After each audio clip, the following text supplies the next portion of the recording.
collaboration. My guest tonight wrote about this, the pros and cons for fast money. He's Young Voices contributor Zhou. He's up late with me here on the Final Five. Stephen, welcome to the show tonight. Thank you so much. It's great to be here. Talk to me, first of all, for people who don't know what we're talking about when we mention personality tests, give us just a little explanation of what companies are using and what we're seeing being the predominant ones on the market. Sure. Hopefully you've heard of things like introversion and extroversion, or being more or less agreeable, or being more or less conscientious and organized. These are the types of things that we talk about when we talk about personality. And a lot of companies nowadays, I think the latest number from SHRM, Society for Human Resources Management, was about 20% of companies are using some form of personality test to make decisions about what kind of employees they want to hire. And when I say personality test, I usually mean questions like, on a scale of 1 to 5, how much do you like going to parties? Or how much do you like, how timely do you respond to emails, and questions like that.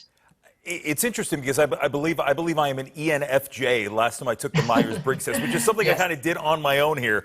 What has prompted this? Why are we seeing more companies moving towards these? Because I guess it gives them a metric. But as we start seeing people coming back to work and hopefully seeing more workplaces staffing up these days, is this sort of a replacement for the whole face-to-face interaction that they want to have a baseline? Or, I mean, what's the motivation behind using these? Sure. Personality has been used in hiring and selection for some time, actually, but it's just not been talked about as much. I can't say for certain that it's been growing in recent years, but more so that it's just a constant, because personality matters. And the one thing I made a point of in the piece is, I'm not saying personality doesn't matter. In fact, we all know personality exists. There are different people out there. That's a given.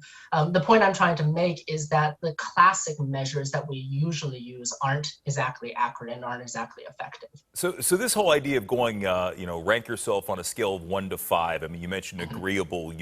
I can think of some other ones, and I also think about the questions you get where, what are your weaknesses? And I mean, it requires this amount of self-evaluation and awareness. And I always wonder when I do something like this, if I say I don't have any weaknesses, do they see right through something like that? But I think it's strange that they're asking you to put everything down on these what almost seems like arbitrary scales, and these number scales. Yep. You're hitting on two really important points. One is, it's easy to put people into boxes. You said ENFJ or something like that. Yeah. I'm an INTJ, quote unquote. And that makes it easy to talk about, right? You're 8, you're 9, you're 3 or something like that.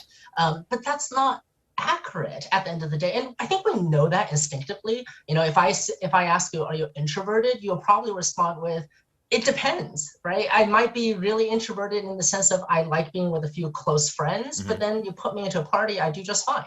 And so the it depends factor, it does not get captured with most of these personality tests. And the second point is, when you ask someone to do it on a scale of 1 to 5, there's two factors at play. The first is, if they know they're being tested, it's so easy to just put 5 out of 5, right? If you see the question, do you respond to emails? Yeah, I'm going to put 5 out of 5 if I'm being considered for a job. Right. And then the other thing is, it's just so arbitrary. Like, okay, I like going to parties. Does a 4 to 5 mean out of every 5 parties, I go to 4 of them? Or does it mean for every party, I'm 40% there? I want to get something clear here, because so that first one is the introvert, that INFT, right? Is that what you are? Yeah.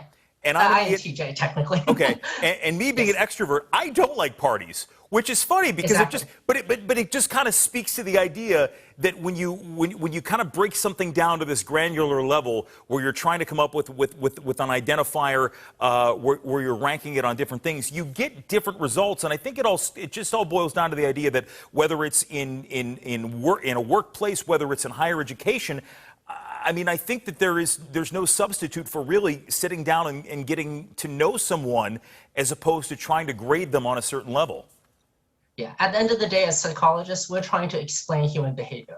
Human behavior is complex. It's a complex interplay of thoughts, of emotions, of motivations that explain behavior. It's not as simple as saying, are you introverted or are you extroverted?